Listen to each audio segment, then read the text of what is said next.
Good morning, sir. Are you Theodore Brisco? Yes, ma'am. And Mr. Brisco, in cause number 234535 is on probation for evading arrest or detention with the use of a vehicle, and in 236055 on probation for possession of a controlled substance. Yes. Motions to revoke those probation have been filed. Quick rundown for everyone tuned in. When the court files a motion to revoke probation, it means Theodore broke the deal. Probation's a legal promise. Stay out, follow rules, or face consequences. Mr. Parker, announcement. Your Honor, just for the record, I went to see him at the jail, and they told me he wasn't at the jail. Oh. So I didn't get to visit him, and Okay. he was here. I got to visit him this morning. I told him that the court would probably give us more time to go over it if we wanted to, but I think we just need to go through the motion. Without an agreement. Without an agreement, I think he understands that. Also, there's a drug charge that hasn't been filed yet, just for the court's knowledge. Okay. And so, Mr. Brisco, we can go through those motions today, get pleads of true or not true, or I can reset your case just a few weeks if you need more time to visit with Mr. Parker since he, okay. So let me get that pulled up. And they're the same violations on both cases, Judge. Can I get 36055 printed, please?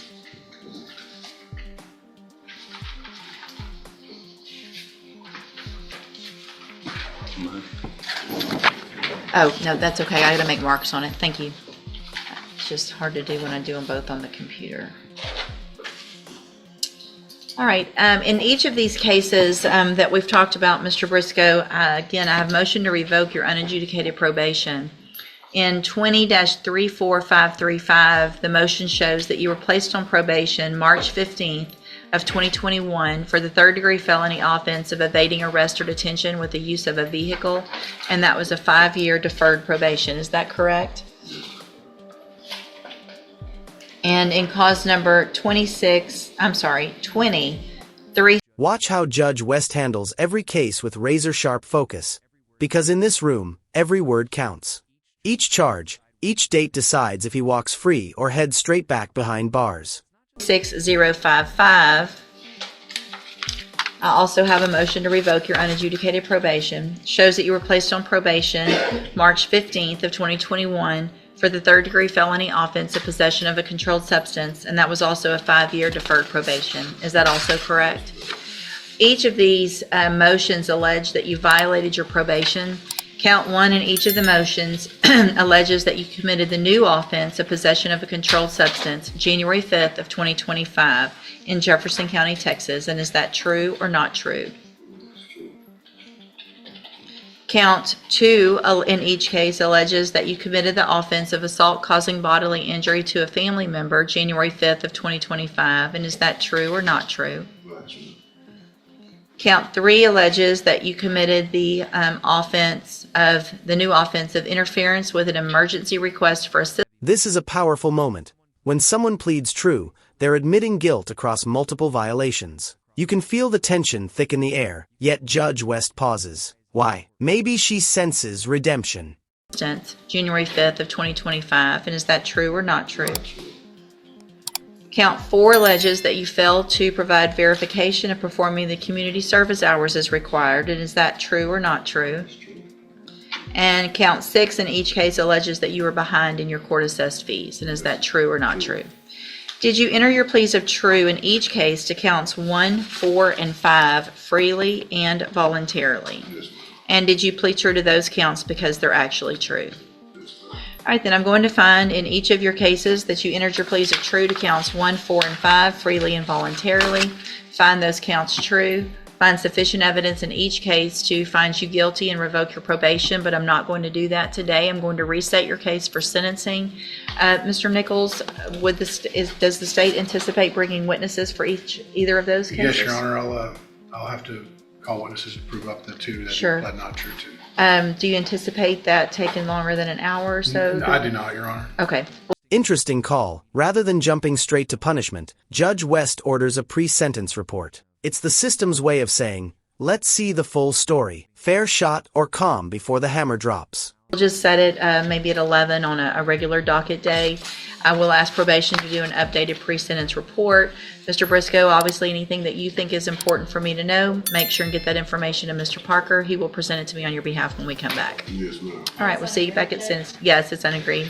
God bless you.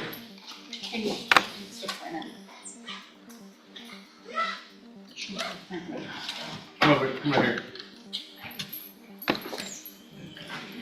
Okay.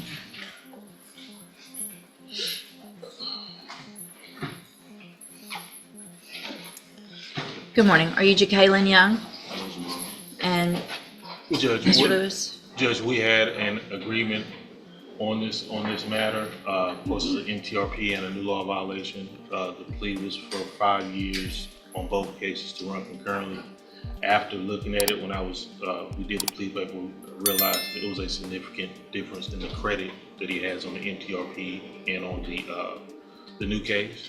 I was going to ask, after seeing that and kind of talking to him about that a little bit, if I could get possibly 2 weeks so I could talk with him and as well as his mother. She's been pretty active in contacting. She's not here this morning, but Yeah, I mean, I'll do that. You'll have to redo the paperwork. I'll have to delete all that paperwork. I'll go ahead and redo it. And obviously, the fact that I don't know that, I mean, y'all can renegotiate, but I probably would not be inclined just because he doesn't have credit on a Right. new case that he's on to do that. But if you'll just explain that. Right, I want him to totally understand what he'd be getting for Sure. parole-wise, eligibility and all that. Okay. And it's not going to be a reduction in the offer or anything, Your Honor. He wants time to make sure Sure. he understands what he's Okay, saying. we'll do a 2-week reset. Okay, thank you. Thank you.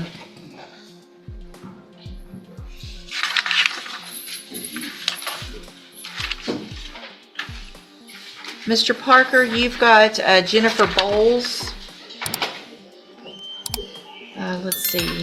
Do I need to send that back to you and delete all those, I guess? Not on the other one, okay.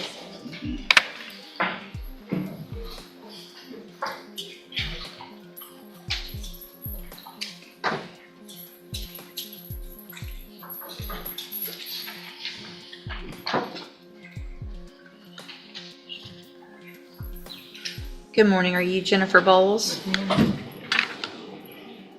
Give me just a second here. And will Ms. Bowles waive the formal reading of the motion? No, Your Honor. Ms. Bowles, in cause number 18-29814, I have a motion to revoke your unadjudicated probation. Shows that you were placed on probation January 28th of 2019. This part stings. Failed drug tests, skipped programs, and nearly $5,000 unpaid.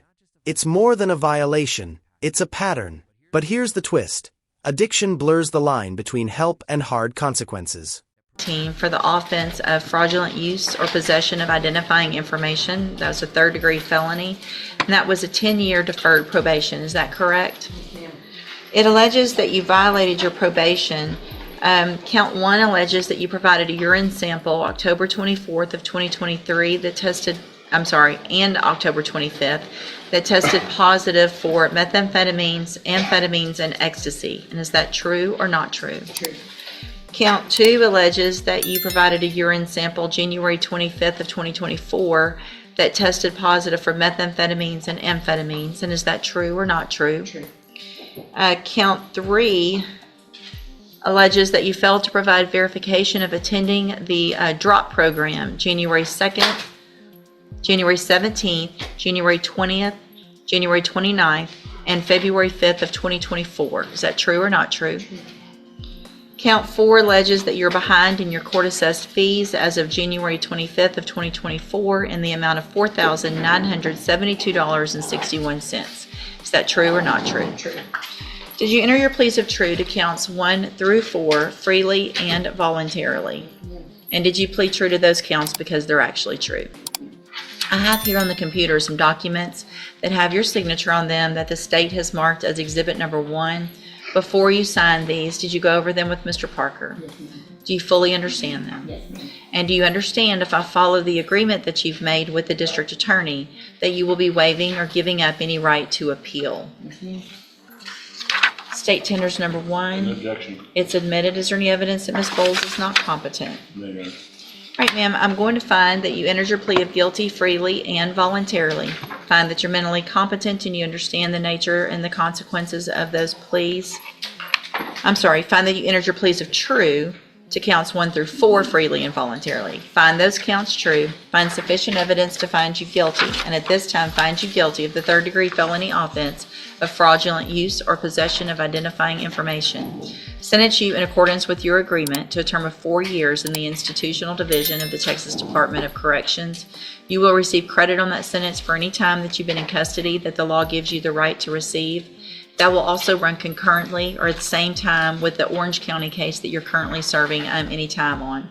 I'm handing you the trial court certification that shows this was an agreement that I followed, and so you have waived your right to appeal. I have also handed you a written admonishment regarding your ineligibility to possess a firearm or ammunition. Because of the judgment entered against you, you're ineligible under Texas law to possess a firearm or ammunition. Possession of a firearm or ammunition could lead to charges against you. Firearm is a legal term, and you should read that written admonishment I provide you to see what devices qualify as a firearm. If you have questions about the laws that make you ineligible to possess a firearm or ammunition or about how long that lasts, you can talk to Mr. Parker. Good luck to you, ma'am. Thank you for being here, sir.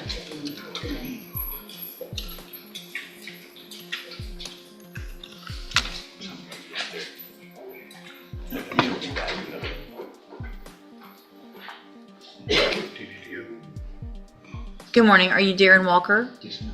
And Mr. Parker, will your client waive the formal reading of the indictment? You will, Your Honor.